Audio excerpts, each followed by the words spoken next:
আলাইকুম ভাই। আগুন লাগাইছে সাকিব আল হাসান, যেভাবে আগুন লাগাইছে আজকে বাংলাদেশের খেলা দেখার দরকার নাই। বাংলাদেশের খেলা দেখার চাইতে আজকে যে সাকিব আল হাসানের যে খেলাটা হয়েছে, যে খেলাটা দেখাইছে, ও ভাই রে ভাই, কি ম্যাজিকটা না আজকে দেখাইছে ব্যাট হাতে।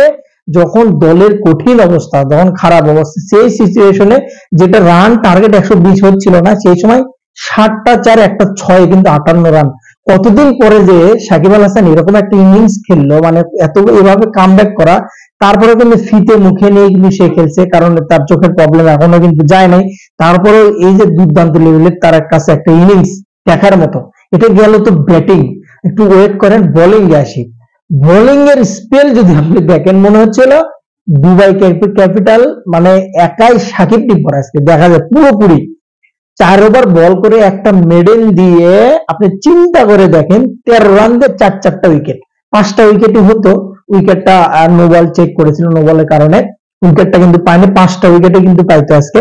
তো এই যে ম্যাজিক, যে সাকিব আল হাসানের পক্ষে এরকম ম্যাজিক কিন্তু সম্ভব। এরকম একটা ম্যাজিক যদি আজকে শ্রীলঙ্কার ম্যাচে হতে পারতো, একটা ম্যাজিক যদি আজকে 5টা উইকেট কোনো বলার যদি টপটপ তুলে নিতে পারতো, তাহলে কিন্তু ভাই ইনিংসটা অন্যরকম হতে পারতো। শ্রীলঙ্কার সাথে বাংলাদেশ জিততেও কিন্তু পারতো। অনেক মিস করেছি ভাই, বিশ্বাস করেন সাকিব আল হাসানকে।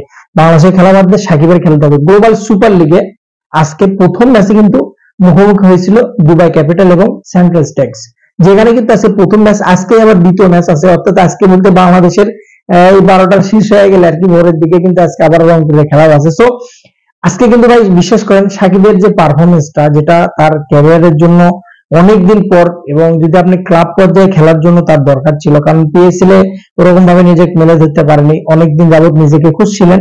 তো প্রপার সে যে একটা মানে ক্রিকেটার এক্সপিরিয়েন্স সম্পন্ন রাজনীতিবিদ সাকিব আল হাসান না, কিন্তু ক্রিকেটার সাকিব আল হাসান, সেটা কিন্তু প্রমাণ করে দিল এক্সপিরিয়েন্সের কি ভ্যালু, এক্সপিরিয়েন্সের কি মূল্য, যেটা কিন্তু সাকিব আল হাসান প্রমাণ করে দিল। তার বোলিং, এই যে 58 রান, 4টা উইকেট, এই যে অলরাউন্ডার, জেনুইন অলরাউন্ডার, কেন সে বিশ্বাসের অলরাউন্ডার, কেন সে ম্যাজিক দেখাতে পারে মাঝে মাঝে, সেটা কিন্তু সাকিব আল হাসান প্রমাণ করে দিল। রংপুরের জন্য শুভকামনা।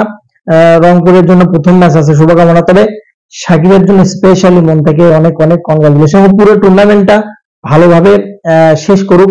বিশেষ করে রংপুরের জন্য কিন্তু ভাই আতঙ্ক কিন্তু লাগিয়ে দিয়ে গেল সাকিব আল হাসান।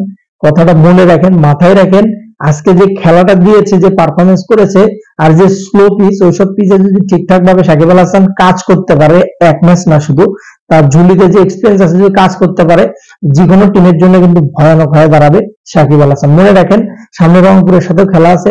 সো এরকমটা হতেও কিন্তু পারে। আমি চাই বাংলাদেশের ক্লাব রংপুর যেহেতু দেশের থেকে প্রতিনিধিত্ব করতে গেছে, সো তাদের প্রতি শুভকামনা সবসময়ের জন্য থাকবে।